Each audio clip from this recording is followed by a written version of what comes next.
अच्छा, वही टेंस के मिसलिनियस पार्ट को शुरू कर लेते हैं अपन। पहले आप एक काम करो, ये सारे के सारे सेंटेंसेस नोट कर लो बढ़िया से, फिर मैं इनको डिस्कस कर देता हूं आपके साथ।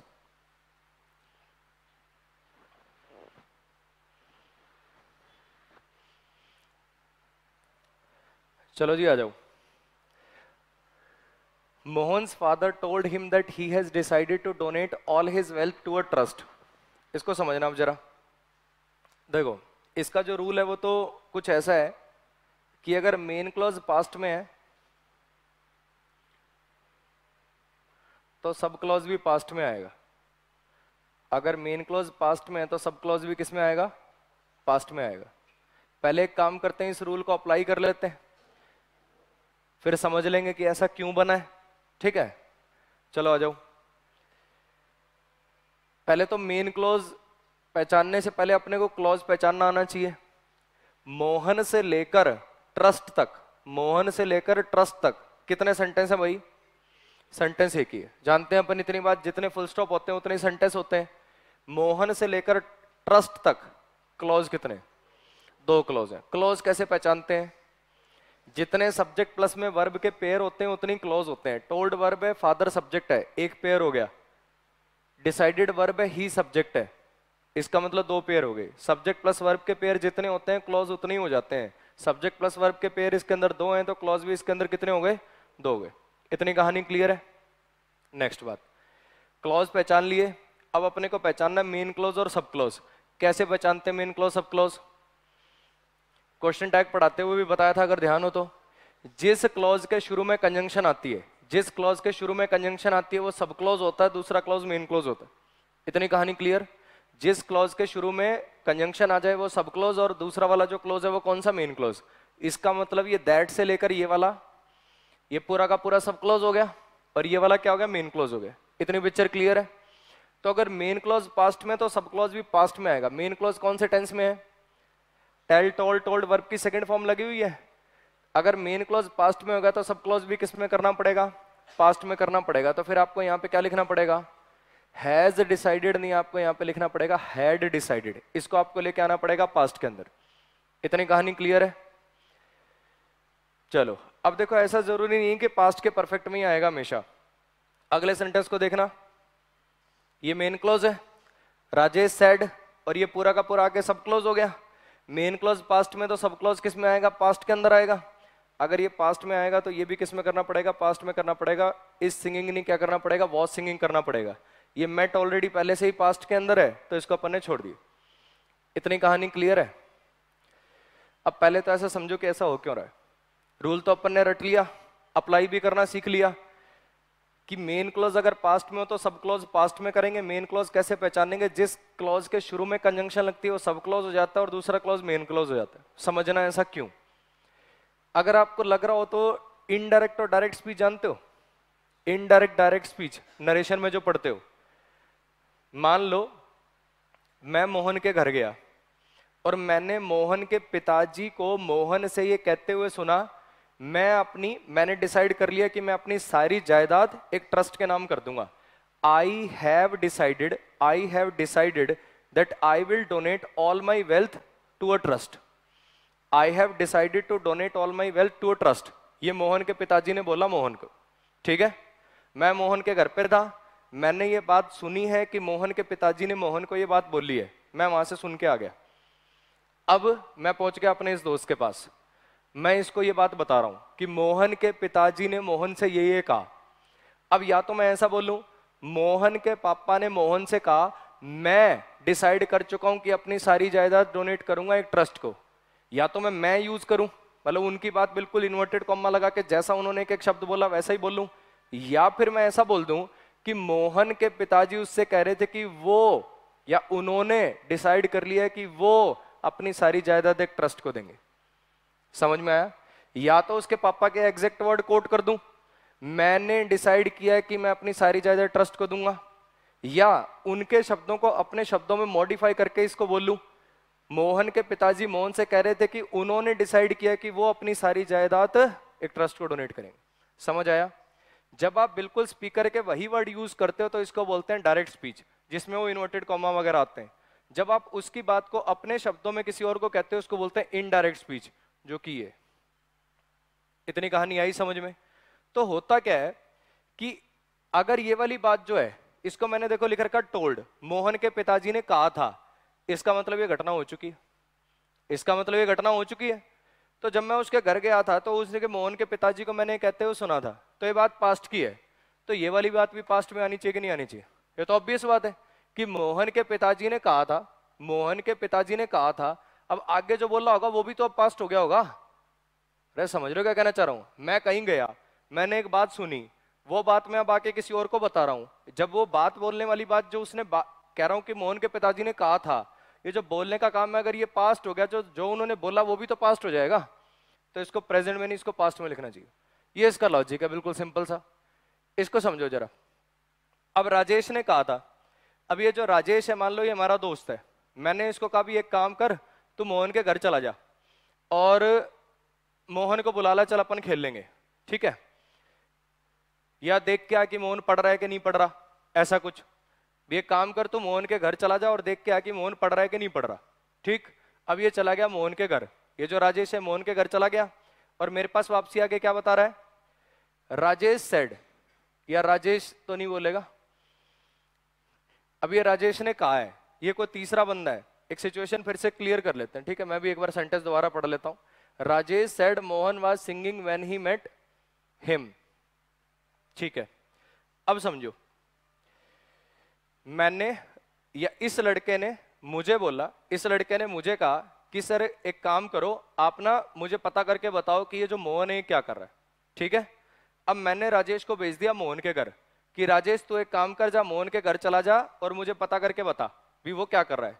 राजेश आया, राजेश ने मुझे एक बात बताई, अब मैं वो बात इसको बता रहा हूं। फिर से समझ लो सिनेरियो क्या हो रहा है। 4 बंदे इन्वॉल्व हैं इसके अंदर। इस लड़के ने मुझे कहा है कि सर आप एक काम करो, मुझे पता करके बता दो कि मोहन अभी क्या कर रहा है, ठीक? अब मैंने क्या किया, मैंने अपना एक स्टूडेंट है राजेश, उसको भेज दिया मोहन के घर पे कि तू एक काम कर, तू जा मोहन के घर पे और मुझे पता करके बताना कि मोहन क्या कर रहा है। वो उसके घर गया, उसने देखा भी क्या कर रहा है क्या नहीं कर रहा। राजेश आया, राजेश ने मुझे बताया और मैं वही बात अब इसको बता रहा हूं। समझ में आया? अब मैं क्या कह रहा हूं कि राजेश सेड, राजेश ने कहा था, राजेश ने कहा था, क्या कहा था कि Mohan is singing a song, Mohan एक गाना गा रहा है जब वो उससे मिला था। गाना गा रहा है कि गाना गा रहा था? अगर ये मिलने का काम पास्ट में हो रहा है तो ये गाना गाए जाने का काम भी पास्ट में हो रहा होगा। अरे हाँ कि ना? तो राजेश ने कहा था, राजेश ने कहा था कि मोहन एक गाना गा रहा था जब वो उससे मिला था। समझ आया क्या कहना चाह रहा हूं?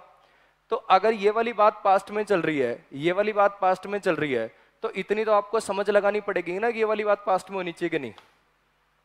देखो यही चीज मैंने आपको पास्ट के कॉन्टिन्यूअस में बताई थी। आप जब सेंटेंस पढ़ोगे ना, या आप जब 10th चैप्टर के एरर करोगे, तो आपको इतने सब फंडे लगाने की जरूरत नहीं पड़ेगी कि ये मेन क्लॉज पास्ट है तो सब क्लॉज पास्ट में होना चाहिए। आपको बेसिक कॉमन सेंस होनी चाहिए। आप जब सेंटेंस को पढ़ोगे, उसका मीनिंग निकालोगे, तो आपको अपने आप पता चल जाएगा कि यहाँ पे मुझे प्रेजेंट की नहीं पास्ट की जरूरत है। एक बार इस सेंटेंस को पढ़ के तो देखो, ये मेन क्लॉज सब क्लॉज ये सारे फंडे भूल जाओ, मान लो कि आपको जानते ही नहीं हो। इस सेंटेंस को पढ़ो। राजेश ने कहा था, राजेश ने कहा था कि मोहन गाना गा रहा है जब वो उससे मिला था। क्या लॉजिकल है? राजेश ने कहा था कि मोहन गाना गा रहा है जब वो उससे मिला था। Is this sentence logical? बोलो, इसको सही कैसे कर सकते हैं? राजेश ने कहा था कि मोहन गाना गा रहा था जब वो उससे मिला था। अब ये लॉजिकल हो सकता है, यानी अगर आप इसको पास्ट में ले जाएं तो ये लॉजिकल हो जाएगा। तो मेन क्लॉज सब क्लॉज वाले फंडे देखो टीचर पढ़ाते हैं, बुक में लिखे होते हैं, मैं भी सारी बातें पढ़ा रहा हूं और कोशिश कर रहा हूं कि इनका लॉजिक भी दे दूं, लेकिन पेपर में आपके पास काम क्या आएगा? आपके पास काम यही आएगा, सेंटेंस का मीनिंग निकालना। जब आप उसका मीनिंग निकाल पाओगे, उसको समझ पाओगे कहना क्या चाह रहा, तो अपने आप आपको पता चल जाएगा यहाँ प्रेजेंट की रिक्वायरमेंट है कि पास्ट की। रूल तो इतना ही है कि मेन क्लॉज अगर पास्ट में तो सब क्लॉज भी पास्ट में आएगा, और ऐसा कुछ नहीं है कि पास्ट का परफेक्ट ही आएगा। जो भी टेंस दे रखा है उसको पास्ट में ले जाओ। प्रेजेंट का कॉन्टिन्यूअस दे रखा है, पास्ट का कॉन्टिन्यूअस लगा दो। प्रेजेंट का परफेक्ट दे रखा है, पास्ट का परफेक्ट लगा दो। प्रेजेंट परफेक्ट कॉन्टिन्यूअस दे रखा है, पास्ट परफेक्ट कॉन्टिन्यूअस लगा दो। समझ आया क्या कहना चाह रहा हूं? नेक्स्ट सेंटेंस पे आओ। Our teacher taught us that all living beings need water for their survival. हमारे टीचर ने हमें पढ़ाया था कि सबके सब लिविंग बींग्स को वाटर चाहिए होता अपने सर्वाइवल के लिए। मेन क्लॉज पास्ट में है, सब क्लॉज किस में कर देंगे? पास्ट में कर देंगे। नीड काट के क्या कर देंगे? नीडेड कर देंगे, है ना। क्यों है नो एरर? यूनिवर्सल ट्रूथ है, सबके सब जीव जंतुओं को उनके सर्वाइवल के लिए पानी चाहिए होता है, पहले भी चाहिए था, आज भी चाहिए और आगे भी चाहिए होगा। समझ आया? यूनिवर्सल फैक्ट है, ट्रूथ है, ये हमेशा प्रेजेंट के इंडेफिनिट में ही लिखा जाएगा। बोलो जी, कहानी क्लियर है? फिर से समझ लो, रूल ये था कि मेन क्लॉज अगर पास्ट में तो सब क्लॉज भी पास्ट में आएगा। लॉजिक आपको क्या बताया, ये जनरली ये वाला जो रूल होता है ना, ये अप्लाई होता है इन पे, इनडायरेक्ट स्पीच पे, कि अगर जिसने स्पीकर ने बोली है बात, आप उसकी बात को कोट कर रहे हो, तो अगर ये उसका बोलने का एक्शन जो है ये आप पास्ट में कोट कर रहे हो कि उसने कभी पास्ट में बोला था, तो जो उसने बात बोली है वो भी पास्ट में आपको लिखनी पड़ेगी, वो भी अब तक पास्ट हो गया होगा। इसलिए क्या है, इसको मेन क्लॉज का अगर पास्ट में होता तो सब क्लॉज को पास्ट कर देते हैं। लेकिन ध्यान रखेंगे कि मेन क्लॉज अगर पास्ट में है, सब क्लॉज में अगर कोई प्रोवर्ब लिखी हुई है, कोई यूनिवर्सल फैक्ट लिखा हुआ है, ट्रुथ लिखा हुआ है, तो वो प्रेजेंट इंडेफिनिट में ही रहेगा, इसको पास्ट में मत कर देना। इतनी पिक्चर क्लियर है? इस पे आ जाओ। अब इसके ना आपको 3-4 वर्जन मिलेंगे सुनने को, 3-4 तरीके से ये रूल आपको पढ़ाया जाता है, और वो 3-4 तरीके क्या है, अलग अलग डेफिनेशन लिखवा देते हैं इसकी। जैसे 2 फ्यूचर एक साथ मत यूज किया करो, या फिर सब क्लॉज को फ्यूचर में मत लिखा करो। 3-4 तरीके से इसकी डेफिनेशन है, वो तीनों में लिखवा भी दूंगा, एक बार आप इसको समझ के देखो।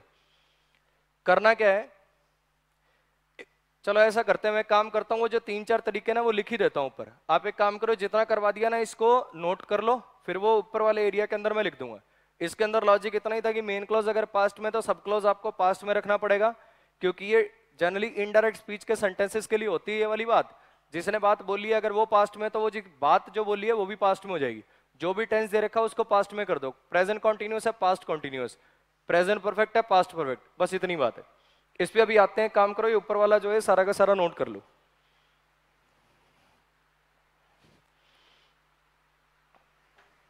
आ जाओ, ये अभी इस टेंस को देख लो, टेंस को क्या, इस रूल को देख लो। एक काम करो, जितना बोर्ड पे लिखा हुआ ना सारा का सारा एक बार बढ़िया बढ़िया साफ साफ नोट कर लो, फिर मैं इसको एक्सप्लेन कर देता हूँ। नोट करो इसको सारे को बढ़िया से। ये वाले जो 2 सेंटेंस है ना, ये मतलब नीचे नोट कर लेना, कोई फर्क नहीं पड़ता। इसे मैंने इन सेंटेंसेस के ऊपर लिख दिया, उससे कोई फर्क नहीं पड़ता। ये रूल लिख लो और इसके नीचे नोट कर दो, बाद में नोट कर देना।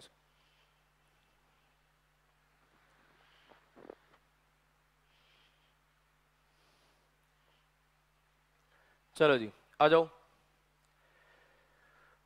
अब देखो, ये वाला जो 2 सेंटेंसेस है ना, इनके लिए रूल 3 टाइप से लिखते हैं। कोई किताब कैसे लिखती है, कोई कैसे लिखती है, मैं आपको तीनों ही लिखवा देता हूँ। Don't use 2 simultaneous clauses in future tenses. 2 लगातार आने, एक के बाद एक आने वाले क्लॉजेज को फ्यूचर टेंस में यूज मत किया करो। एक क्लॉज तो ये हो गया, if you will come late, come main verb है, यू सब्जेक्ट है। I will inform your parents, inform main verb है और आई सब्जेक्ट है। ये 2 क्लॉज हो गए। 2 क्लॉज लगातार फ्यूचर टेंस के अंदर यूज मत किया करो। ऐसा यहाँ पे कर रखा है, I will call him when I will reach Delhi. Call main verb है, आई सब्जेक्ट है, रीच मेन वर्ब है और आई सब्जेक्ट है। 2 क्लॉज हो गए और दोनों के दोनों फ्यूचर में यूज कर दिए। ये वाले से तो अपने को पता चल गया कि ऐसा करना गलत है, तो फिर फ्यूचर हटाएं किसका? ये वाला विल उड़ाऊंगी, ये वाला है सेकंड वाला, if you will come late I inform your parents, ऐसा कि फर्स्ट वाला? हाथ रहो जो करें, सेकंड वाला। 1 2 3, चलो बढ़िया। दूसरे वाले टाइप वाले रूल वाले क्या लिखते हैं कि जो मेन क्लोज होगा वो तो आएगा फ्यूचर में, और जो सब क्लोज आएगा वो किस में आएगा? वो आएगा प्रेजेंट में।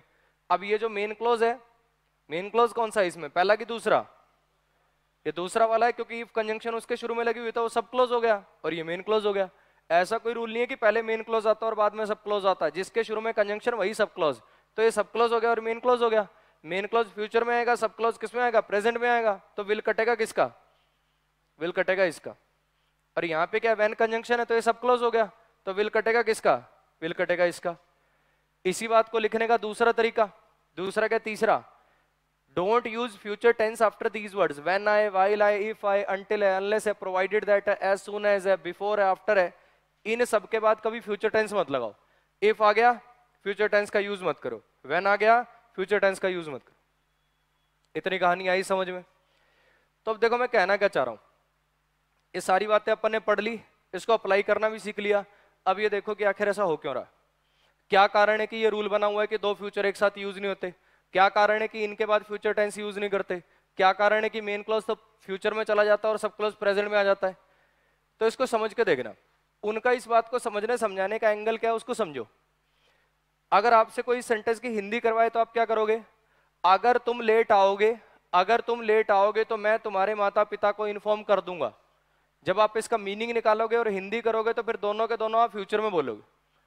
अगर तुम लेट आओगे तो तुम्हारे माँ बाप को इन्फॉर्म कर दूंगा। समझ आया? लेकिन उनके हिसाब से ऐसा नहीं है। एक चीज समझो, काफी सारे राइटर ना, काफी सारे ग्रामरियन वो क्या मानते हैं कि टेंस जो होते हैं टेंस 8 ही होते हैं। अपन ने टेंस कितने पढ़ रखे हैं? 12। प्रेजेंट, पास्ट, फ्यूचर और 4 इनकी टाइप। वो क्या बोलते हैं? टेंस 8 ही होते हैं। ये जो मॉडल वाला टेंस है ना, कहने का मतलब फ्यूचर टेंस जितना भी है इसको वो मानते हैं मॉडल टेंस। ये रियलिटी नहीं है। बाकी सारे रियलिटी हैं, वो काम हो रहे हैं, वो या हो चुके हैं, लेकिन ये वाला जो काम है ना ये रियलिटी नहीं है। तो वो इसको टेंस मानने तक से मना कर देते हैं। I will go to market, मैं बाजार जाऊंगा, ये रियलिटी है क्या? अभी तक तो गए नहीं हो, जा चुके नहीं हो, जा रहे नहीं हो, जाओगे। समझ आएगा कहना चाह रहा हूं?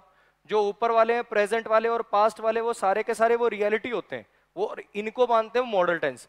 मॉडल टेंस का मतलब है कि फ्यूचर में काम होगा जरूर, लेकिन अभी हुआ नहीं है, तो अपन इनको भी रियलिटी नहीं कह सकते, इनको मानते हैं मॉडल टेंस। समझ में आई इतनी बात? और इसी के बेसिस पे वो क्या कहते हैं कि अगर 2 क्लॉज आप लिख रहे हो और आप 2 क्लॉज के लिए क्या कर रहे हो? एक कंडीशन लिख रहे हो। अगर तुम लेट आए, अगर तुम लेट आए तो मैं तुम्हारे घर वालों को इन्फॉर्म कर दूंगा। अब आपने जो शर्त है वो भी मॉडल टेंस में लिख दी और जो काम है वो भी मॉडल टेंस में लिख दिया। ये बात पॉसिबल नहीं है।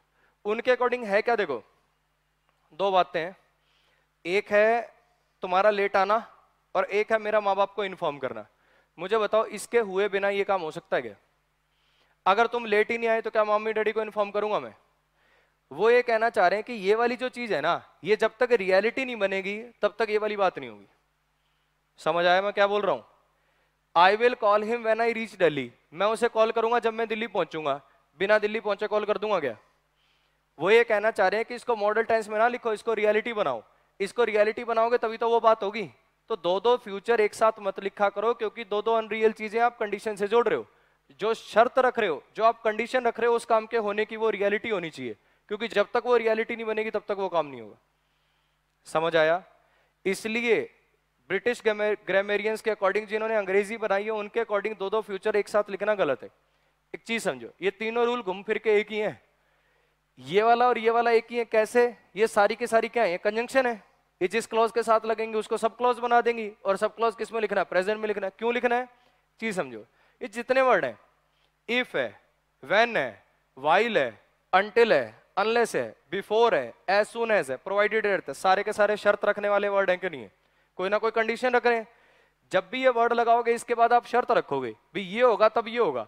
तो वो जो आप शर्त रख रहे हो, वो जो आप कंडीशन रख रहे हो, वो होनी चाहिए रियलिटी, क्योंकि जब तक ये नहीं होगी तब तक ये नहीं हो पाएगा।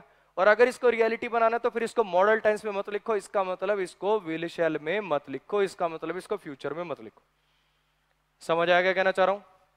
फिर से देख लो, रूल अपना बिल्कुल आसान सा है। 2 फ्यूचर एक साथ यूज नहीं करने, या कह लो मेन क्लॉज फ्यूचर में और सब क्लॉज प्रेजेंट में यूज करना है, या कह लो इन सब वर्ड के बाद फ्यूचर टेंस नहीं लगाना। क्यों नहीं लगाना भाई? तो उनका देखने का एंगल क्या है? उनका देखने का एंगल ये है कि जब 2 चीजें आप साथ में लिखते हो तो होता क्या है, जब तक कंडीशन लगा रखी है आपने और 2 फ्यूचर की बातें आपको करनी है, तो जो आप कंडीशन लगाते हो, किसी चीज के होने के लिए पाबंदी लगाते हो, किसी चीज के होने के लिए कोई शर्त रखते हो, जब तक वो फुलफिल नहीं होती जब तक दूसरी चीज नहीं हो पाएगी। और अगर इसको फुलफिल कराना है तो आपको इसको रियलिटी बनाना पड़ेगा, और रियलिटी मॉडल टेंस से नहीं लिखी जाती। रियलिटी अगर आप लिखना चाहते हो तो फिर ये विल शैल में नहीं, आपको इसको प्रेजेंट इंडेफिनिट के अंदर लेके आना पड़ेगा। चाहे प्रेजेंट इंडेफिनिट लेके आओ, चाहे प्रेजेंट का कोई भी टेंस लेके आओ, मतलब कोई रियलिटी लेके आओ, मॉडल टेंस से आप ये नहीं दिखा पाओगे। समझ में आया क्या कहना चाह रहा हूं? यहां जरूरी नहीं कि प्रेजेंट का इंडेफिनिट ही आए, कुछ भी लिख सकते हो। If Rahul has completed the work, if Rahul has completed the work I will call Sohan. अगर राहुल काम पूरा कर चुका है तो मैं सोहन को कॉल करके बता दूंगा। तो यहां पे आप परफेक्ट टेंस भी लगा सकते हो, उससे दिक्कत नहीं है, बस जो भी टेंस लगाओ यहां पे रियलिटी लेके आओ। समझ में आया? तो ये था इसको समझने का एंगल कि 2 फ्यूचर एक साथ यूज क्यों नहीं करते, क्योंकि जो भी इसके अंदर सब क्लोज है, कहने का मतलब ये कंडीशन वाली जो कंजंक्शन लगी हुई है, इसके साथ जो भी बात लिखोगे वो रियलिटी होनी चाहिए, रियलिटी होनी चाहिए तो मॉडल टेंस में नहीं होनी चाहिए, यानी विल यहां से उड़ेगा। इतनी कहानी क्लियर। अब एक काम करो, इस सेंटेंस को पढ़ो, द चीफ गेस्ट वाले को। The chief guest will reach here eight 8 AM। Chief guest यहां पहुंचेगा 8 बजे और हम उसका स्वागत करेंगे, आई विल वेलकम, और मैं उसका स्वागत करूंगा, आई विल वेलकम हिम। कौन सा विल उड़ेगा, ये वाला कि वो वाला? बोलो कौन सा विल उड़ेगा? है सेकंड वाला? हाथ रहो जो कह रहे हैं फर्स्ट वाला, जो कह रहे हैं सेकंड वाला, जो कह रहे हैं दोनों ही बच जाएंगे। ये नो एरर है भाई। अब बता दो ऐसा क्यों? ये कंजंक्शन कैसी है? कंडीशन देने वाली कंजंक्शन है क्या? बोलो, कोई शर्त रखने वाली कंडीशन है? शर्त तो रखनी नहीं है। अगर आप कंडीशन रख नहीं रहे तो उसको रियलिटी बनाने की जरूरत क्या है? चीफ गेस्ट आएगा, मैं स्वागत करूंगा। समझ आएगा कहना चाह रहा हूं? अगर इसी बात को मैं ऐसे लिख दूं, if the chief guest will come, I will welcome him, तब गलत हो जाएगा। अगर चीफ गेस्ट आया तो मैं उसका स्वागत करूंगा, ये बात कहना गलत हो जाएगा। अगर आप एक चीज कंडीशन बना रहे हो, अगर इसी सेंटेंस को मैं एंड कंजंक्शन की बजाय इफ कंजंक्शन से बना देता, if the chief guest will reach here I will welcome him, तो सरासर गलत हो जाता। If the chief guest reaches here, फिर ये करना पड़ता आपको। समझ आया क्या बोल रहा हूं? कि अगर कोई ऐसी कंजंक्शन लगी हुई है जो कंडीशन को दिखाती है, जो शर्त को दिखाती है, तो शर्त जो है वो जो कंडीशन आपकी है वो कभी मॉडल टेंस में नहीं हो सकती, वो रियलिटी में होगी। ये एंड कंजंक्शन ऐसी है जो कोई कंडीशन नहीं रखती है आपके लिए, इसलिए इसके साथ दो फ्यूचर लगाना भी सही हो जाता है। या फिर इसको दूसरी भाषा में ऐसे कह सकते हो, एक होती है सबऑर्डिनेट कंजंक्शंस और एक होती है कोऑर्डिनेट कंजंक्शन। जैसे अभी पढ़ा ना main clause sub clause, conjunction chapter के अंदर ये बात आपकी आ भी जाएगी दोबारा। कोऑर्डिनेट कंजंक्शन जो होती है वो होती है फॉर, लो मैं लिख देता हूं यहां पे ना, पहले शायद बात हो भी चुकी है। फैन बॉयज इसकी शॉर्ट ट्रिक है, ये आपके कंजंक्शन चैप्टर में दोबारा आएगा अभी। Fan boys, for, and, nor, but, और, येट, सो, ये होती है कोऑर्डिनेट कंजंक्शन। ये सेम चीजों को ज्वाइन करती हैं, और बाकी जो ये सारी कंजंक्शंस हैं ये किसको ज्वाइन करती हैं? ये डिफरेंट रैंक्स को ज्वाइन करती हैं। तो सब क्लॉज जब आए ना तब तो ये रूल अप्लाई होता है। ये जो भी सिखाया कि दो फ्यूचर एक साथ नहीं आएंगे, मेन क्लॉज पास्ट में तो सब क्लॉज पास्ट में आएगा, इन कंजंक्शंस पे ये दोनों रूल अप्लाई नहीं होते। समझ में आया? क्योंकि इनके अंदर कोई मेन क्लॉज सब क्लॉज जैसी बात ही नहीं है, कोई कंडीशन जैसी बात ही नहीं है। इतनी कहानी क्लियर। लास्ट फंडे पे आ जाओ। ये जो इनके कौन कौन सी कंजंक्शन है ये मैं लिखवा दूंगा बाद में, ठीक है? कंजंक्शन चैप्टर में आ जाएंगी, उसका इससे कोई लेना देना नहीं है, ये बस उसी बात को समझने का दूसरा तरीका है। लॉजिकल वे तो क्या है कि ये एंड कंजंक्शन ऐसी कंजंक्शन है जो कोई कंडीशन नहीं रखती, जो कोई शर्त नहीं रखती। अगर कंडीशन नहीं रख रही तो इसके बाद मॉडल टेंस आ सकता है, कोई दिक्कत नहीं है। और अगर इसको रूल रट्टे से रटना है तो फिर ये समझ लो कि एंड एक कोऑर्डिनेट कंजंक्शन है, कोऑर्डिनेट कंजंक्शन पे रूल अप्लाई नहीं होता। ऐसे याद करना तो ऐसे याद कर लो। नेक्स्ट पे आ जाओ। हमने क्या पढ़ लिया कि मेन क्लॉज अगर पास्ट में हो तो सब क्लॉज पास्ट में आएगा, मेन क्लॉज अगर फ्यूचर में हो तो सब क्लॉज प्रेजेंट में आएगा। अब मेन क्लॉज को प्रेजेंट में ले जाते हैं। अगर मेन क्लॉज आपका प्रेजेंट में है तो जो सब क्लॉज है आपका वो प्रेजेंट, पास्ट और फ्यूचर किसी में भी आ सकता है। अगर मेन क्लॉज आपका प्रेजेंट में है तो सब क्लॉज आपका प्रेजेंट, पास्ट, फ्यूचर किसी में भी आ सकता है, depending upon the requirement of your sentence. आपके सेंटेंस की जो रिक्वायरमेंट है, आपके सेंटेंस में जो मीनिंग सेंसिबल बैठा रहा है जो टेंस, उसमें लिख दो, कोई दिक्कत नहीं है। आ जाओ जरा इस सेंटेंस को पढ़ते हैं। मोहन ऑफन सेज, मोहन हमेशा कहता है। क्या कहता है मोहन? मान लो ये मोहन जो है ये मेरा और इसका दोस्त है। मोहन पहले तो हमारे इधर ही रहता था, लेकिन अब वो कहीं बाहर चला गया, उसके पापा की ट्रांसफर हो गई, वो बाहर रहने लग गया। तो मोहन हमेशा कहता है कि वो मुंबई रहता है। हमें एग्जैक्टली पता नहीं है कहाँ रहता है, लेकिन वो हवा बनाने के लिए, हो सकता है कहीं गांव में रहता हो, लेकिन वो हवा बनाने के लिए हमेशा क्या कहता है कि मैं मुंबई रहता हूँ। मोहन हमेशा कहता है कि मुंबई रहता है, और हवा बनाने के लिए हो सकता है अब हमारे पास रहता हो, लेकिन पहले कहता हो भी पहले हम मुंबई रहते थे भाई। मोहन हमेशा कहता है कि मुंबई रहता था, लिव्ड। और मोहन हमेशा कहता है कि यार मेरा तो सपना है मुंबई रहूंगा, I will live in Mumbai. बताओ कौन सा गलत है इनसे? सारे सही है। मोहन हमेशा कहता है कि वो मुंबई रहता है, मोहन हमेशा कहता है कि मुंबई रहा था, और मोहन हमेशा कहता है कि मुंबई रहेगा। इस सेंटेंस के अंदर सारी सही है।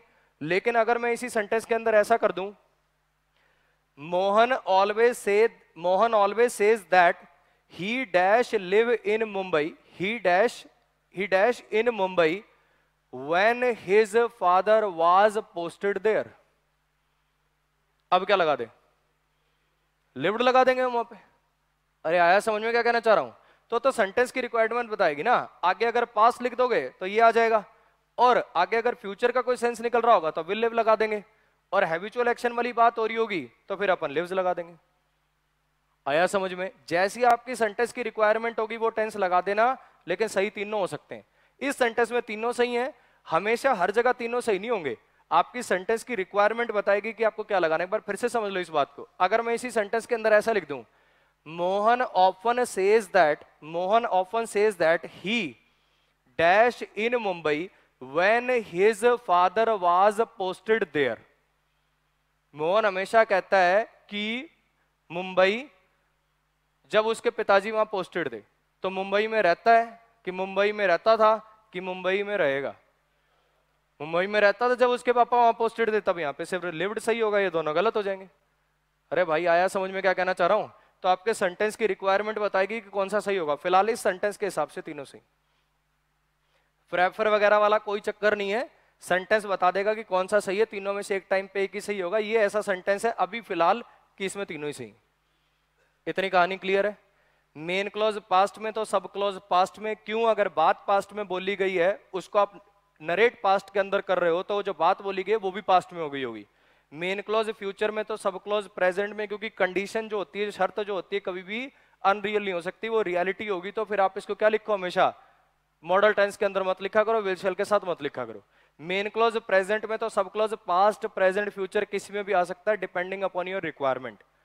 इसको नोट कर लो बढ़िया से। मैं मिलता हूं मिसलिनियस के नेक्स्ट कॉन्सेप्ट के साथ।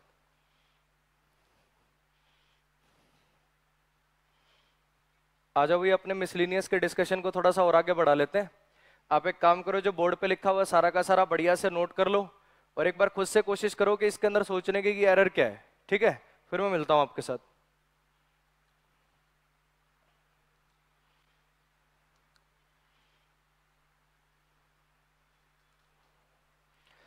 चलो जी आ जाओ।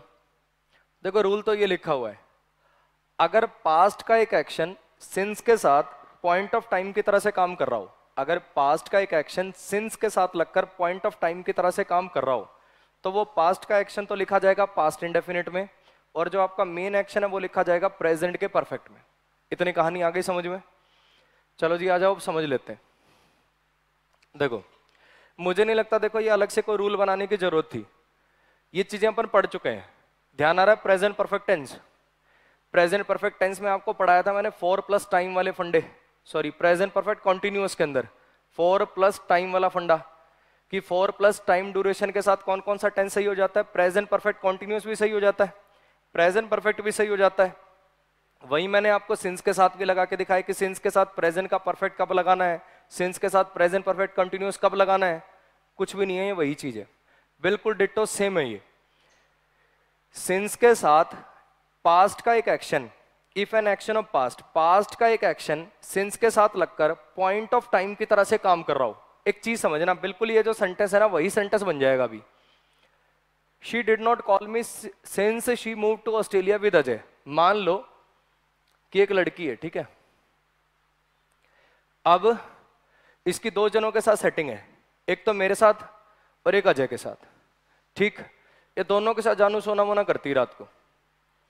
तो मान लो कि मेरे को रोज फोन करती है, जैसे आज क्या तारीख है, 26 तारीख है, ठीक है।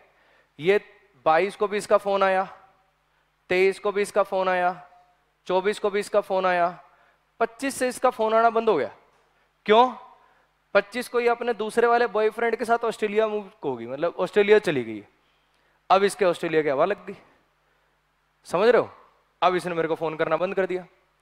तो या तो मैं ये लिख दूं she move to Australia with Ajay, since के साथ, कब से, जब से वो ऑस्ट्रेलिया मूव हो गई अजय के साथ, तब से उसने मुझे फोन करना बंद कर दिया।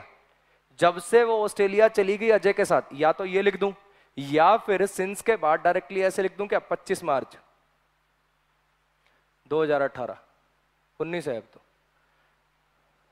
बोलो, सिंस के साथ या तो ये एक्शन लिख दूं या फिर ये डेट लिख दूं, कोई फर्क पड़ेगा क्या?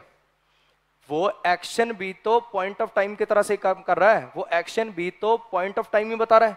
कब से? जब से वो ऑस्ट्रेलिया मूव हो गई अजय के साथ। वो भी एडवर्ब ऑफ टाइम की तरह से काम करेगा, और ये सिंस के साथ ये लगा दूंगा, ये भी एडवर्ब ऑफ टाइम की तरह से काम करेगा। भाई आया समझ में क्या कहना चाह रहा हूं? वो बस क्लॉज है, ये बस फ्रेज बन जाएगा प्रेपोजिशन प्लस में ये लगकर। इतनी कहानी हुई क्लियर? क्या कहना चाह रहा हूं मैं? ये कहना चाहता हूं कि सिंस के साथ पास्ट का एक एक्शन, सिंस के साथ पास्ट का एक एक्शन अगर पॉइंट ऑफ टाइम की तरह से काम करने लग जाए तो जो मेन एक्शन है उसको प्रेजेंट के परफेक्ट में लिखते हैं। सिंस के साथ पास्ट का एक एक्शन पॉइंट ऑफ टाइम की तरह से काम करने लग जाए तो जो मेन एक्शन है उसको प्रेजेंट के परफेक्ट में लिखते हैं। अब समझना ऐसा क्यों हो रहा है। देखो इतना तो मुझे लगता है सबको पता है कि सिंस के साथ अगर ये दे रखा है पास्ट का पॉइंट ऑफ टाइम, तो इसमें मीनिंग चाहिए जब से। जब से मीनिंग चाहिए तो पास्ट इंडेफिनिट तो ये वाला मीनिंग देखो कन्वे कर नहीं पाता, इंडेफिनिट तो वहां पे आने का नहीं। अब वहां पे 2-3 टेंस लगाने का मन करता बच्चे का, सर ये सारी कहानी पास्ट में चल रही है तो यहाँ पे पास्ट का परफेक्ट क्यों नहीं लगा देते? यहाँ पे आप ऐसा लिख दो ना, had not called. Present perfect में क्यों लिखते हैं, पास्ट परफेक्ट में क्यों नहीं लिख देते? क्या दिक्कत है बताओ, बोलो बोलो। क्योंकि अगर पास्ट का परफेक्ट लिख दिया तो पहले ये वाला काम हो जाएगा, और कॉल करना वो पहले ही बंद कर देगी। मतलब अजय के साथ अभी गई नहीं है, पहले ही बंद, मेरा जी कैसे लगेगा फिर? बस समझ रहे हो क्या कहना चाह रहा हूं? ये वाला जो काम होगा, ये जो कॉल करने बंद करने वाला जो काम होगा, ये अजय के साथ मूव होने के बाद किया इसने। और अगर आपने यहाँ पे पास्ट का परफेक्ट लिख दिया तो ये काम तो पहले ही हो जाएगा। समझो मैं आपको क्या बताना चाह रहा हूं कि आखिर ये रूल बना कैसे है, ये समझाना चाह रहा हूं। सिंस के साथ जब आप एक पॉइंट ऑफ टाइम लिखते हो, सिंस के साथ आप एक पास्ट का पॉइंट ऑफ टाइम लिख देते हो, जैसे I have been teaching since 2012 लिख दिया आपने। I have been teaching since 2012, या तो मैं 2012 लिख दूं, या फिर इसी सेंटेंस में ऐसा लिख दूं तो I have been teaching English since my sister got married. मैं इंग्लिश पढ़ा रहा हूं कब से? जब से मेरी बहन की शादी हुई तब से। तो बात तो एक ही है ना, यहां पर भी तो ये पास्ट का जो एक्शन है ये पॉइंट ऑफ टाइम की तरह से काम कर रहा है। तो बात वही है, चाहे आप कोई पॉइंट ऑफ टाइम लिख दो, चाहे पास्ट का कोई एक्शन पॉइंट ऑफ टाइम की तरह से काम में ले लो। तो यहां पे आपको क्या लिखना पड़ेगा? यहां पे आपको लिखना पड़ेगा प्रेजेंट का परफेक्ट टेंस। पहला लॉजिक तो मैंने आपको ये बताया कि सेंस का मतलब होता है जब से, और ये वाली सेंस के लिए आपको परफेक्ट टेंस की जरूरत पड़ेगी। तो इनडेफिनिट से तो काम चलेगा नहीं, पहले पास्ट का इनडेफिनिट लगा होता है तो सरासर गलत हो गया। अगली बात, सर अगर परफेक्ट टेंस ही चाहिए तो फिर पास्ट का परफेक्ट क्यों नहीं लगा देते? पास्ट का परफेक्ट मेरे भाई इसलिए नहीं लगा देते क्योंकि पास्ट का परफेक्ट होता है पास्ट ऑफ पास्ट। वो किस लिए आता है? जो एक्शन पहले हो उसको लिखने के लिए काम में आता है। तो ये वाला एक्शन पहले हो जाएगा, ये वाला एक्शन पहले हो जाएगा, तो इसका मतलब हो जाएगा कि उसने कॉल करना पहले ही बंद कर दिया। ये तो मीनिंग चेंज हो गया। मैं ये कहना चाह रहा हूं कॉल करना कब बंद किया? जब से वो अजय के साथ ऑस्ट्रेलिया मूव हुई तब से, यानी पहले ऑस्ट्रेलिया मूव होगी बाद में कॉल होना बंद होगा। इसका मतलब ये पास्ट का परफेक्ट भी नहीं आ सकता।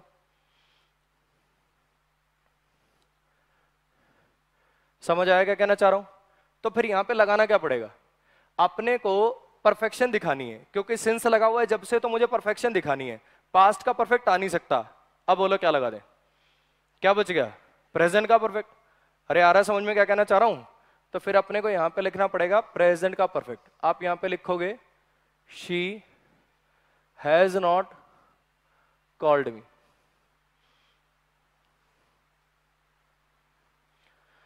इतनी कहानी क्लियर है? अब देखो मुझे नहीं पता कि बुक्स के अंदर क्या दिक्कत है, जितनी भी किताबें मैंने देखी है ना, मोस्टली के अंदर इस रूल को ऐसे लिखा होता है, सिंस के साथ जब पास्ट का एक एक्शन पॉइंट ऑफ टाइम की तरह से काम करे तो उसे तो लिखा करो पास्ट इंडेफिनिट में और इसको लिखा करो प्रेजेंट परफेक्ट में। ये प्रेजेंट परफेक्ट में आएगा, ये बात जरूरी है क्या? मुझे बताओ, सिंस के साथ जब टाइम लिखते हो तो कौन कौन से टेंस लगा लेते हो? प्रेजेंट परफेक्ट भी लगा लेते हो और प्रेजेंट परफेक्ट कॉन्टिन्यूस भी तो लगा लेते हो। अभी मैंने जो सेंटेंस बोला 1 मिनट पहले, I have been teaching English since 2012, कौन से टेंस में? ये प्रेजेंट परफेक्ट कॉन्टिन्यूस में ही तो है। अब इसी सेंटेंस को अगर ऐसे लिख दो, I have been teaching English since my sister got married, तो क्या गलत हो गई? अब भी सही है। डिपेंड ये करता है ना कि वो एक्शन अगर खत्म हो गया। देखो मैंने आपको एक बात बताई थी, परफेक्ट टेंस लगाने की 2 कंडीशन है, या तो टाइम खत्म हो जाए या फिर एक्शन खत्म हो जाए। अब सिंस के साथ जो लिख रहे हो तो पॉइंट ऑफ टाइम है, ये तो खत्म हो नहीं सकता।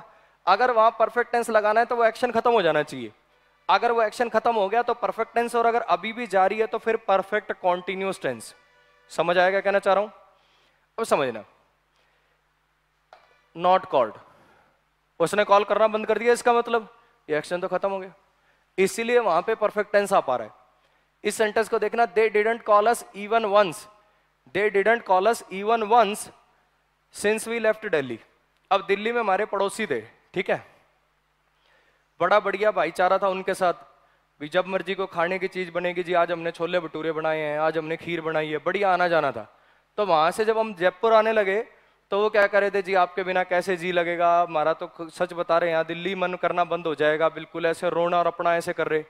और जब से हम यहाँ पे आए ना जयपुर में भाई, 1 साल हो गया पूरा, आज तक सिंगल एक फोन नहीं कर लिया उन्होंने।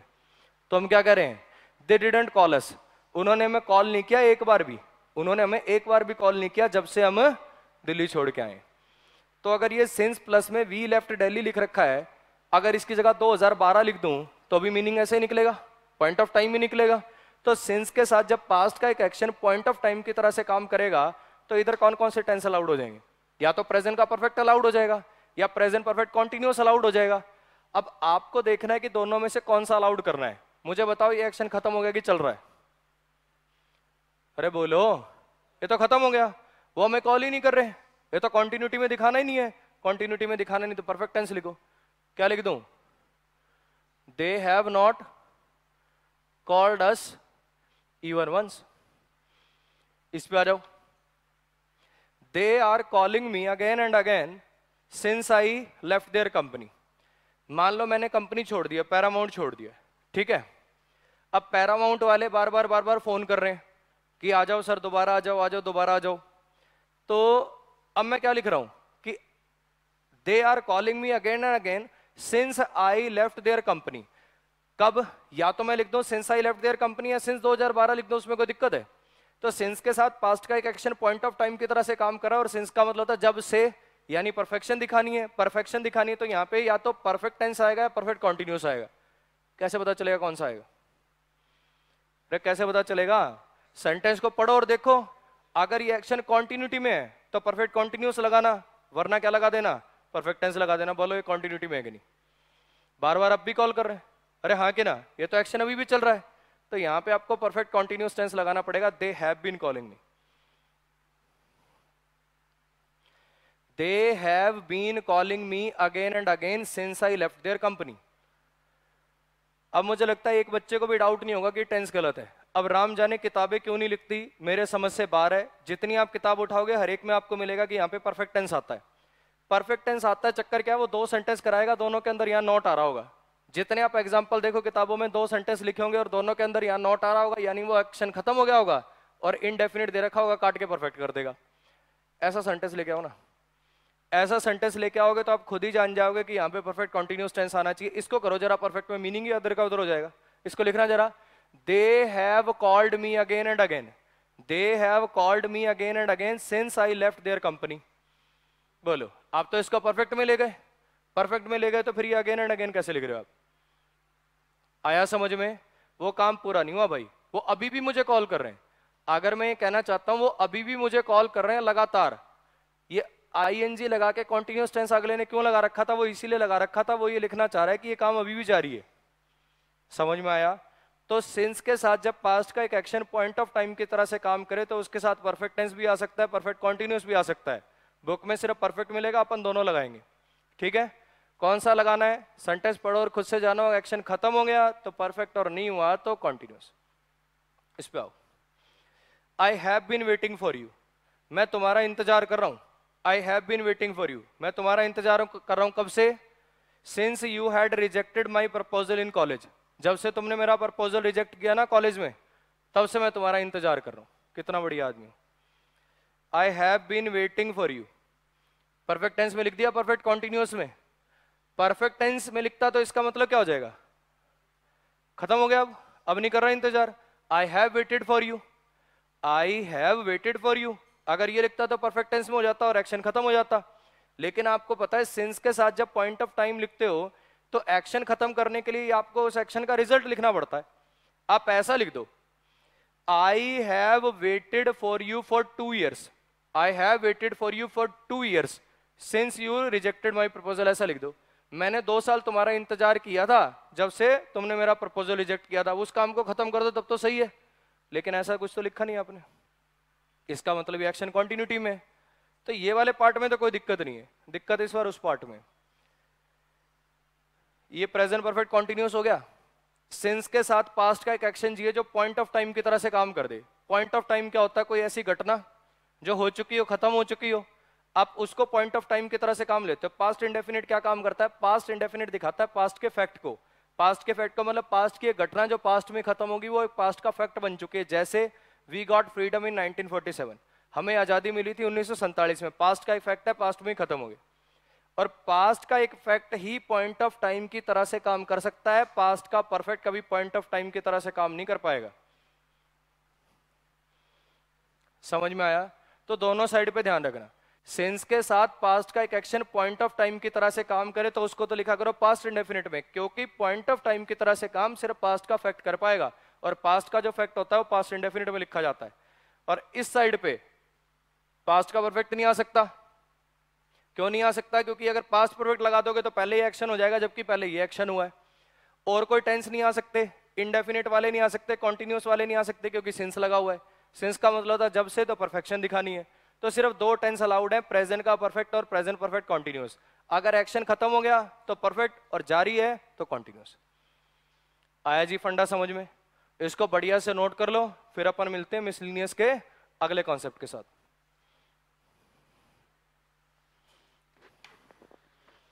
आ जाओ अपने मिसलिनियस के नेक्स्ट कॉन्सेप्ट को देख लेते हैं। ये जो सारे के सारे सेंटेंसेस एक बार अपने आप से नोट कर लो और सोचो कि इनके मीनिंग क्या है।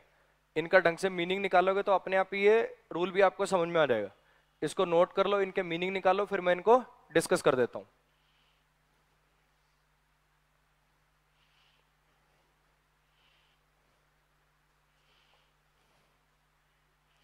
चलो जी आ जाओ।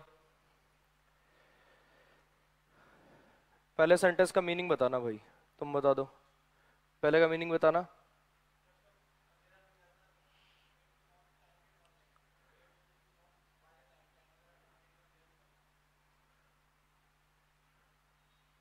वो घर पहुंच जाएंगे जब तक अंधेरा नहीं हो जाता, मतलब अंधेरा होने के बाद पहुंचेंगे, अंधेरा होने के पहले ही पहुंच जाएंगे? अंधेरा होने से पहले पहुंच जाएंगे, ठीक। ये बाय द टाइम की हिंदी क्या होती है? बाय द टाइम का मीनिंग क्या होता है? हाँ भी, बाय द टाइम की हिंदी क्या होती है? जब तक। वो घर पहुंच जाएंगे जब तक अंधेरा होगा। वो घर पहुंच जाएंगे जब तक अंधेरा होगा। समझ आएगा कहना चाह रहा हूं?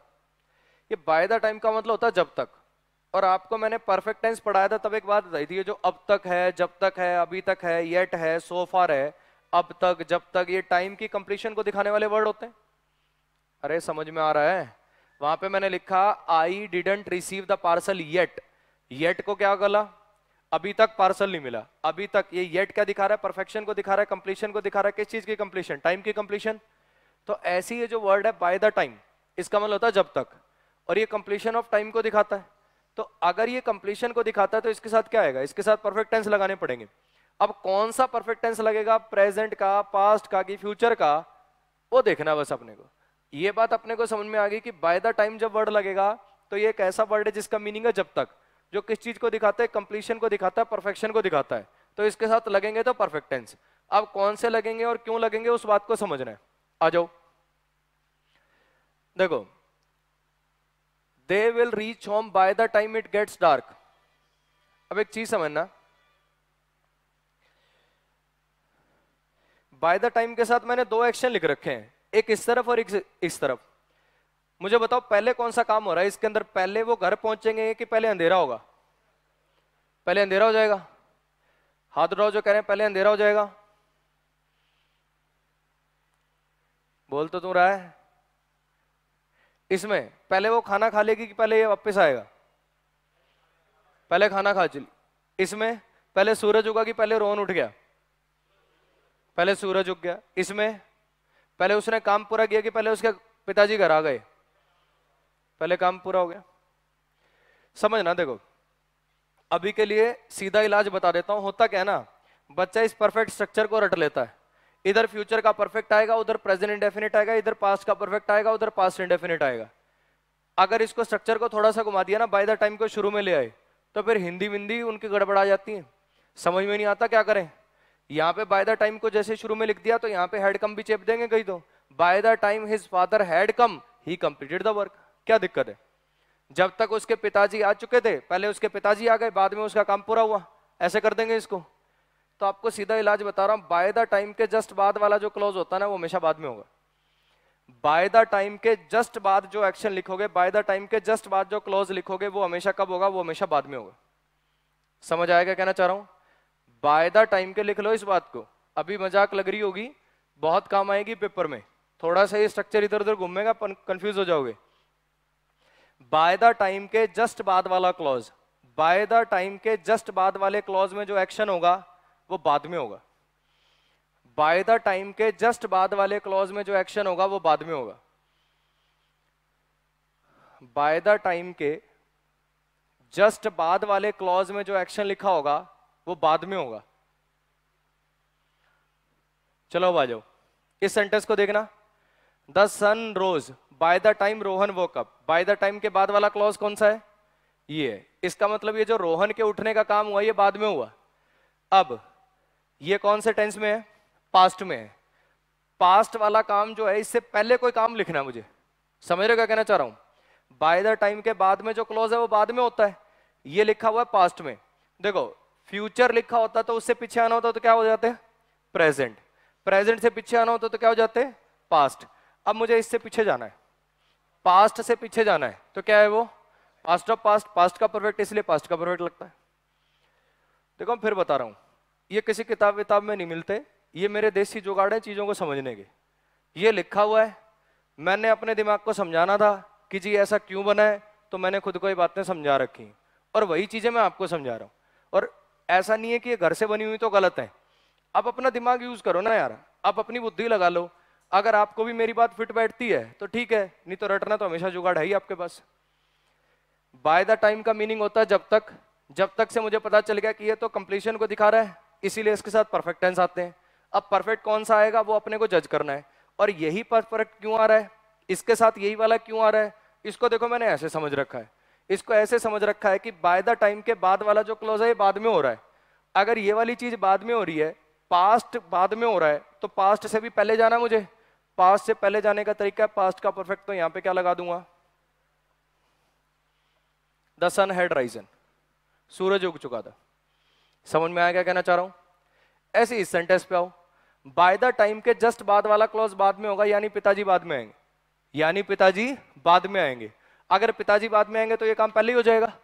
पिताजी के आने वाला काम हो रहा है पास्ट में, अगर पास्ट से भी पहले कोई काम करना है तो फिर इसको किस में लेके जाना पड़ेगा, पास्ट के परफेक्ट में। यहां पे लिखोगे हैड कंप्लीटेड। जब तक उसके पिताजी घर आए वो सारा काम पूरा कर चुका था, वो पूरा का पूरा प्रोजेक्ट पूरा कर चुका था। अब इस पे आओ, एक चीज समझो, यहां पे मेरे को फ्यूचर के परफेक्ट की बात करनी है, और यहां पे मैंने लगा रखा है प्रेजेंट। ठीक है, बच्चे मेरे से सवाल करते हैं, सर आपने देखो एक लॉजिक दिया कि पास्ट इंडेफिनिट है, उससे पीछे जाना है तो पास्ट के परफेक्ट के अंदर चले गए। यहां पे आप लगा रहे हो फ्यूचर का परफेक्ट, फ्यूचर का परफेक्ट, यानी ये वाला काम पहले हो रहा है, ये वाला काम पहले हो रहा है। तो सर एक बात बताओ, प्रेजेंट में कैसे हो सकता है, फ्यूचर तो प्रेजेंट के बाद होता है ना, वो पहले ही कैसे हो गया। सवाल आया समझ में, एक बार फिर से समझो। अभी मैंने इस सेंटेंस की हिंदी आपको क्या बतानी है, सेंटेंस का मीनिंग मैंने आपको क्या बताना है कि वो घर पहुंच चुके होंगे, वो घर पहुंच चुके होंगे जब तक अंधेरा होगा, यानी ये वाला जब काम होगा उससे पहले ही वो काम हो जाएगा। जो काम पहले हो रहा है वो तो लिख रखा फ्यूचर में, और जो काम बाद में हो रहा है वो लिख रखा प्रेजेंट में। ये कैसे हो रहा है, तो इसका भी लॉजिक है, समझो।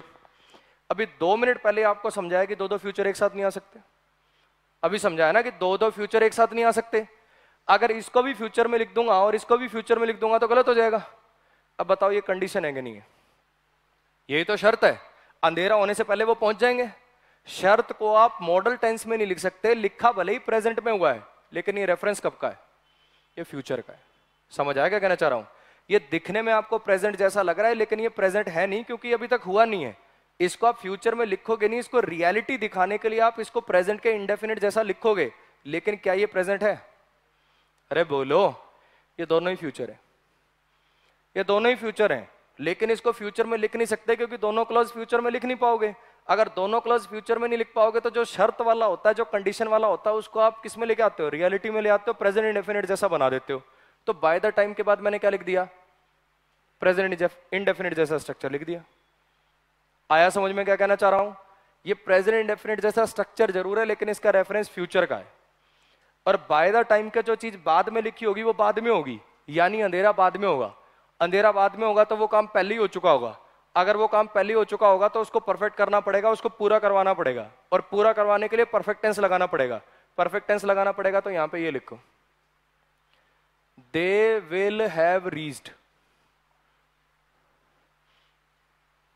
समझ में आया? ऐसे यहां पर है, मान लो ये बच्ची है, इसके पापा आए घर पे, अभी तक इसने ब्रेकफास्ट नहीं किया है, इसको स्कूल भी छोड़ के आना है, रोज लेट हो जाती है, कोई तरीका थोड़ी है इसका। इसकी मम्मी कह रही है आप एक काम करो, आप पहले ना ये सामान लेके आना है घर का, ब्रेड लेके आनी है, ये लेके आना है, आप ये ले आओ, ठीक है? तब तक ये खाना खा चुकी होगी, ये खाना खा चुकी होगी जब तक तुम वापिस आओगे।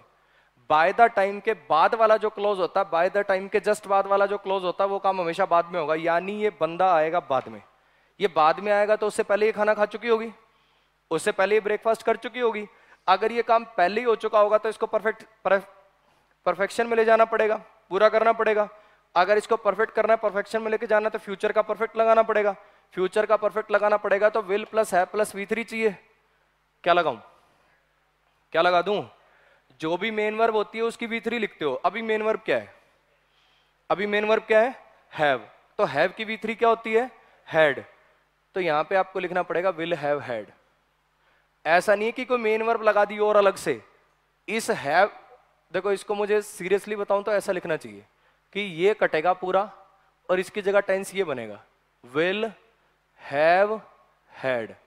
क्योंकि जब ऐसा लिखता हूं ना तो काफी बच्चे कंफ्यूज हो जाते हैं कि सर आप मेन वर्ब अपने घर से कैसे पुट कर सकते हो। मेन वर्ब नहीं भाई पुट करी मैंने, मेन वर्ब हैव थी, उसकी मैंने V3 लिखी और परफेक्ट टेंस लगाने के लिए विल हैव बाद में ऐड किया। समझ आया क्या बोला? अगर मैं इस हैव को काट के, मतलब या हैव के बाद हैड लिखता हूं ना, तो बच्चे को ऐसा लगता है दो हेल्पिंग वर्ब पहले थी, सर ने मेन वर्ब इंसर्ट कर दी। मैंने मेन वर्ब इंसर्ट नहीं करी।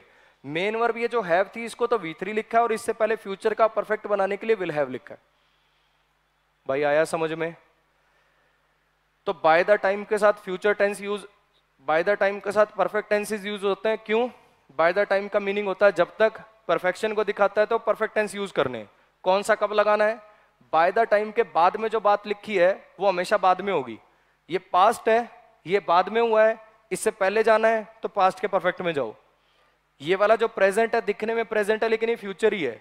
फ्यूचर है, उससे भी पहले कोई काम करना है तो उसको फ्यूचर के परफेक्ट में ले जाओ, क्योंकि ये दोनों काम फ्यूचर के ही है।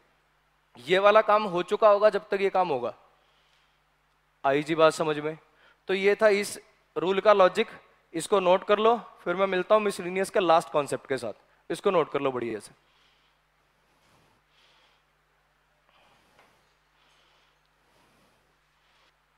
आ जाओ भाई, अब अपने मिसलिनियस के लास्ट कॉन्सेप्ट को देख लेते हैं। एक काम करो, आप ये सारे के सारे सेंटेंसेस नोट कर लो, खुद से सोच लो क्या एरर होना चाहिए, फिर मैं डिस्कस कर देता हूं।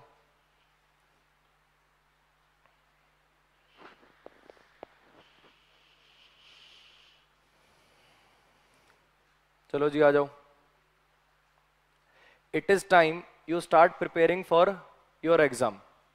देखो रूल तो इतना ही है कि ये जो वर्ड है ना, it is time, it is high time, it is about time, इनके बाद ना यहाँ वर्ब की सेकंड फॉर्म यूज किया करो। It is time, it is high time, it is about time के बाद यहाँ पे वर्ब की सेकंड फॉर्म को यूज कर लिया करो। रूल है ये। अब मैं आपसे पूछना चाह रहा हूं, ये इन्वेस्ट आना था, ठीक है? ऐसा क्यों? कारण, कारण समझना है तो देखो फिर इसको मेरे एंगल से देखो। एक काम करो, आप सोचो कि सेंटेंस यहीं से शुरू हो रहा है और ये सेंटेंस इतना है, ठीक है? अब मुझे इसका मीनिंग बताओ भाई। You start preparing for your exam, इसका मीनिंग क्या है? हाँ हाँ, तुम तैयारी करते हो एग्जाम के लिए। You start preparing for your exam. जैसे आप लिखते हो यू वर्क वेरी हार्ड, तुम बड़ी मेहनत से काम करते हो। यू स्टडी वेल, तुम मेहनत से पढ़ते हो, ठीक है? कोई भी आप चीज लिखते हो अगर वर्ब की पहली फॉर्म में तो प्रेजेंट इंडेफिनिट हो जाएगा। प्रेजेंट इंडेफिनिट का मतलब हैबिचुअल एक्शन हो जाएगा। इसका मतलब तुम तैयारी शुरू करते हो एग्जाम के लिए, तुम तैयारी शुरू करते हो एग्जाम के लिए, ये इसका मीनिंग है। अब एक चीज बताओ, अगर ये तैयारी शुरू करता ही है तो फिर इसको बताने की जरूरत क्या है कि ये समय है? समझे मेरा सवाल क्या है? कि अगर ये तैयारी आदमी शुरू कर ही रहा है, एक बार बताओ, जो आदमी पहले से पढ़ रहा है उसको कहोगे भाई पढ़ ले? अगर कोई पहले से सो रहा है उसको कहोगे सो जा? ये तो वही बात होगी। आपने लिख रखा यू स्टार्ट प्रिपेयरिंग, इसका मतलब तो तैयारी शुरू करता है। अगर ये तैयारी शुरू कर ही रहा है, ये इसको आपने हैबिचुअल एक्शन बना दिया, प्रेजेंट इंडेफिनिट बना दिया, फैक्ट बना दिया, तो फिर इसको कहने की जरूरत क्या है? It is time. और इस पूरे सेंटेंस की हिंदी पूछूंगा तो तुम कहोगे इस सेंटेंस का हिंदी है सर, इस सेंटेंस का मीनिंग क्या है? इट इज टाइम, ये समय है, ये सही समय है कि तुम अपने एग्जाम की तैयारी शुरू कर लो। ये सही समय है कि तुम अपने एग्जाम की तैयारी शुरू कर लो। अगर मीनिंग पूछो तो ये बताओगे, और ये जो लिखा हुआ है ये वो है नहीं। समझ आया? इसका मतलब गड़बड़ है। फिर जैसे ही मैं कहूंगा एक काम करो, इसको काट के स्टार्टेड कर लो, फिर तुम कहोगे ये तो सर बिल्कुल भी नहीं होगा, क्योंकि इसका तो मतलब हो जाएगा उसने तैयारी शुरू कर ली थी। ये तो और बेवकूफी वाली बात हो जाएगी। मतलब करता है चलो फिर तो कह भी दो, चलो पढ़ता तो है ही, फिर भी कह दो भाई पढ़ ले। लेकिन अगर वो पढ़ ही चुका है, वो तैयारी शुरू कर ही चुका है, फिर उसको क्यों कहोगे अब कर ले? ये तो और ज्यादा बेवकूफी होगी ना। ये बेवकूफी है नहीं एक्चुअली। दिक्कत क्या है कि तुमने जिसको V2 समझ रहे हो ना तुम, वो पास्ट इंडेफिनिट नहीं है, वो कुछ और है। समझना आप जरा, वो है क्या? एक चीज होती है वर्ब, गो है, ईट है, रन है, ये है वर्ब। वर्ब का काम होता है एक्शन को रिप्रेजेंट करना। फिर लिखते हैं अपन वर्ब की फॉर्म, गो, वेंट, गोन, गोइंग, गोज। वर्ब की फॉर्म से दो चीजें बनती हैं, एक तो जो अपन पढ़ रहे हैं वो टेंस। वर्ब की फॉर्म से बना टेंस, और टेंस से क्या पता चलता है? टाइम। वर्ब एक ऐसा वर्ड है जो एक्शन को रिप्रेजेंट करे, ये रहा। वर्ब की फॉर्म से क्या रिप्रेजेंट होता है? टेंस, और टेंस से किसका पता चलता है? टाइम का। इतनी कहानी क्लियर? ये जो वर्ब की फॉर्म है ना, इससे एक चीज और बनती है। वर्ब की फॉर्म से बनता मूड। जैसे तुम्हारा मूड बनता है ना, ऐसे इसका भी मूड बन जाता है। और ये काम आता है इंटेंशन को एक्सप्रेस करने के, कि आपकी इंटेंशन क्या है। ये काम आएगा इंटेंशन को एक्सप्रेस करने के। एक मूड है, उसका नाम है पास्ट सब्जंक्टिव मूड। अभी शायद ना ये टर्म बहुत भारी लगेंगी और बहुत रेयर बच्चों को समझ में आएंगी, लेकिन इससे जो नेक्स्ट चैप्टर होगा आपका ना, वो होगा कंडीशनल्स, और वो सारा इसी पे बेस्ड है। उसके अंदर आधा घंटा लगा के यही समझाया जाएगा कि पास्ट सब्जंक्टिव होता क्या है, इसका मीनिंग क्या है, इसके अर्थ क्या निकलते हैं। अभी एक बार जितना लमसम ऊपर ऊपर से आइडिया समझ में आ रहा है वो समझ लो, फिर अपन करते हैं। ठीक? अब बुक के अंदर रूल क्या लिखा मिलेगा कि यहाँ पे V2 लगाओ। आपको लगेगा कि V2 लगाने से हो क्या जाएगा? इसका मीनिंग कि ये सही समय है कि तुमने तैयारी शुरू कर ली थी। ये तो बिल्कुल ही लॉजिकल है। जब तक आप इसको पास्ट इंडेफिनिट समझते रहोगे ना, तब तक आप इसको खुद को कभी समझा ही नहीं पाओगे कि यहाँ पे V2 क्यों आ रहा है। एक्चुअली ये जो V2 है ना, ये पास्ट इंडेफिनिट नहीं है, इसको बोलते हैं पास्ट सब्जंक्टिव मूड। कौन सा? V2 वाला। और इसका काम होता है प्रेजेंट की अनरियल इमेजिनेशन करना। इसका काम होता है प्रेजेंट की अनरियल इमेजिनेशन करना। अभी उसने करी नहीं है, आप इमेजिनेशन कर रहे हो, आप उसको कह रहे हो ये सही समय है जब तुम तैयारी शुरू कर लो, ये सही समय है जब तुम तैयारी शुरू कर लो। ये जो V2 है ना, V2, ये यहां पर पास्ट इंडेफिनिट नहीं है, क्योंकि अगर ये पास्ट इंडेफिनिट होता तो इसका मतलब तो होता तैयारी शुरू कर ली थी। यहां पर ये V2 दिखा रहा है पास्ट सब्जंक्टिव मूड को। ये टेंस नहीं है, ये है पास्ट सब्जंक्टिव मूड। समझ में आया? ये V2 आपको दिखने में टेंस लग रहा है कि, लेकिन ये टेंस नहीं है। इट इज हाई टाइम, ये सही समय है कि वो अमन का स्पेशल बैच ज्वाइन कर ले। अगर ज्वाइंस लिखते हो तो इसका मीनिंग हो जाता है ज्वाइन करता है। अगर अगला करता ही है तो फिर क्या करो? और अगर ज्वाइंट को तुमने टेंस मान लिया तो तुम कहोगे ज्वाइन कर लिया था। जिसने ज्वाइन कर ही लिया, आप उसको क्यों कह रहे हो ज्वाइन कर ले? एक्चुअली ये है क्या? ये ज्वाइंट से जो मीनिंग निकलेगा वो मीनिंग निकलेगा ज्वाइन कर ले। ये इमेजिनेशन को शो करेगा। समझ आएगा कहना चाह रहा हूं? फिर से समझ लो। टेंस, ये वर्ब की फॉर्म से एक तो चीज टेंस बनती है और एक बनता है सब्जंक्टिव मूड। अब ये जो मूड है ना, सब्जंक्टिव मूड के अंदर पास्ट वाला जो सब्जंक्टिव मूड है, इसके अंदर भी दो हैं, एक हेड प्लस V3 से बनाया जाने वाला और एक V2 से बनाया जाने वाला। कंडीशनल चैप्टर जैसे अपन पढ़ेंगे, हेड प्लस V3 वाला कब लगाते हैं, क्या काम आता है, V2 वाला कब लगाते हैं, क्या काम आता है, क्रिस्टल क्लियर हो जाएगा। अभी के लिए मैं बस आपको हल्का सा हिंट देना चाह रहा हूं कि आखिर ये रूल बना क्यों है। शॉर्ट में समझ लो। It is time, it is high time, इनका मतलब होता है ये सही समय है कि कोई ये काम कर ले, ये सही समय की हो जाए, हुआ नहीं है, हो जाए, इमेजिनेशन। और इसके लिए आपको वो वाला जो मीनिंग है वो टेंस में नहीं है कहीं भी। ये जो आपको मीनिंग चाहिए ना कि हो जाए, ऐसा बताओ कौन सा टेंस कन्वे करता है? ऐसा कोई टेंस है जो ये वाले मीनिंग कन्वे करता है? प्रेजेंट इंडेफिनिट है तो वो तो हैबिचुअल एक्शन दिखाता है, ये होता है हमेशा। और अगर पास्ट इंडेफिनिट है वो दिखाता है ये हुआ था। अगर हुआ था तो आप ये इमेजिनेशन थोड़ी करोगे हो जाए। इसके लिए अपने को इस मीनिंग को कन्वे करने के लिए अपने को जरूरत पड़ती है पास्ट सब्जेक्टिव मूड की। अगर आपको ऐसा कभी मीनिंग कन्वे करना पड़ जाए तो वो जो पास्ट सब्जेक्टिव मूड है उसके लिए दो टाइप के हैं, V2 वाला, हेड प्लस V3 वाला। एक कंडीशनल में क्लियर हो जाएगा कौन सा कब लगाते हैं। अभी के लिए सिर्फ इतना ध्यान रखना है कि इसके अंदर V2, ये जो V2 है ना, ये पास्ट इंडेफिनिट नहीं है। कई किताबें इसको समझने समझाने के लिए यहाँ पे बच्चे को रटा भी देती हैं, पास्ट इंडेफिनिट लिख देती हैं, वो गलत है। पास्ट इंडेफिनिट है ही नहीं, वो टेंस ही नहीं है। उसको सिर्फ लिखना चाहिए V2, वर्ब की सेकंड फॉर्म। और ये वर्ब की सेकंड फॉर्म क्या है? ये पास्ट सब्जंक्टिव मूड है। इतनी कहानी क्लियर है? It is about time, it is about time, ये सही समय है। ये मतलब बिल्कुल चरम पे समय आ गया किस चीज का? कि वो इन्वेस्ट करे हमारी कंपनी में। क्या लिखना पड़ेगा यहाँ पे? इन्वेस्टेड। अब सोचो अगर ये पास्ट होता, एक बार खुद का दिमाग लगा के भी तो देखो कि अगर हर कोई टीचर आपको पढ़ा रहा है, हर कोई किताब लिख रही है कि यहाँ पे V2 लिखो, और अगर ये पास्ट इंडेफिनिट टेंस है तो इसका मतलब तो उसने इन्वेस्ट कर दिया था हमारी कंपनी में। और अगर उसने इन्वेस्ट कर ही दिया तो फिर उसको क्यों कहोगे सही समय? समझ में आया? जो काम नहीं हो रहा उसके लिए कह रहे हो ना यार, ये आपकी इमेजिनेशन है। ये सही समय है, ये बिल्कुल चरम पे समय है, ये बिल्कुल वर्ज है टाइम का जब वो हमारी कंपनी में इन्वेस्ट करे। और ये मीनिंग कन्वे होगा पास्ट सब्जेक्टिव मूड से, और ये टेंस नहीं है, ये मूड है। समझ में आया? नेक्स्ट पे आ जाओ। It is time for him to go to bed. Go cut के क्या हो जाएगा? वेंट हो जाएगा। अरे सही कह रहा हूं क्या? नो एरर है ये वर्ब है, ये वर्ब है, ये वर्ब है। ये क्या है? ये इन्फिनिटिव है। It is time for him, it is time for him to go to bed. यहां पे कोई मेन वर्ब लिखी नहीं मैंने।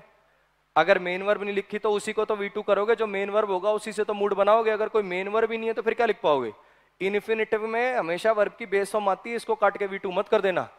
और इस सेंटेंस का मीनिंग है ये सही समय है कि उसे सो जाना चाहिए, अभी सोया नहीं।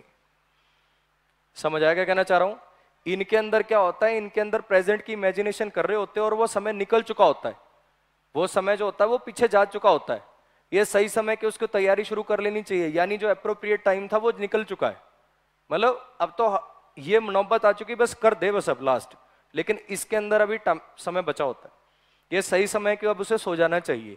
ये जो इन्फिनिटिव होता है ये फ्यूचर को रिप्रेजेंट करते हैं। इन्फिनिटिव जब लगाते हो तो मेन वर्ब से आगे होना होता है वो एक्शन। जैसे मैं कहूं he decided to join Paramount, he decided to join Paramount. पहले डिसाइड करेगा कि पहले ज्वाइन करेगा? पहले डिसाइड करेगा, यानी पहले डिसाइड वर्ब आई है, आगे टू ज्वाइन लिखा है। इन्फिनिटिव हमेशा मेन वर्ब के बाद होते हैं। तो इट इज सही, इट इज टाइम, ये सही समय किस चीज का? कि वो सो जाए। ये काम आगे होना है। समझ में आया? इसके साथ इसको बस इसलिए लिखा है कहीं रूल रट्टा बिठा दो V2 V2 V2, और इन्फिनिटिव में भी काट के V2 कर दो। देख लेना यहाँ कोई जो मेन वर्ब हो उसको V2 में करना, इन्फिनिटिव को V2 में मत कर देना। समझ में आ गई इतनी कहानी? इसके अगला जो चैप्टर है वो अपन कंडीशनल्स पढ़ेंगे। कंडीशनल्स के अंदर ये आपका ये जो जिसको कम समझ में आए क्रिस्टल क्लियर हो जाएगा। ठीक है?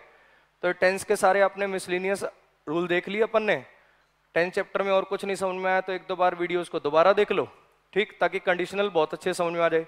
एक कंडीशनल चैप्टर के बारे में पहली बात बता देता हूँ। कंडीशनल चैप्टर जितने मैंने बैचेस के अंदर ऑफलाइन बैचेस में पढ़ाया है, कम से कम 10 से 12 बच्चे आते हैं सर ये दोबारा कब होगा।